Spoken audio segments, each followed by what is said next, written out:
Hello everyone, today I'm going to show you how to stop the auto startup with Office apps because it can be sometimes annoying and maybe slow down your computer and everything.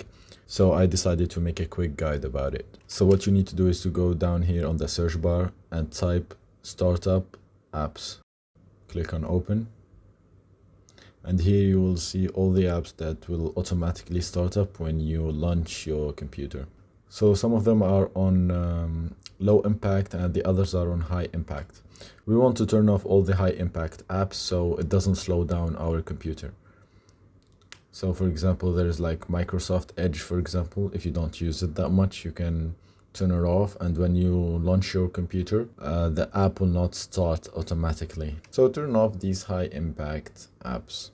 And that's basically it. After that, make sure to restart your computer for it to save up, or I believe you don't need to do that, but just in case, do it. And the next time you start your computer, it will be a little bit faster and the apps will not automatically start up. I hope this tutorial was helpful. If it did help you, make sure to leave a like and subscribe to our channel for more helpful content like this. And take care.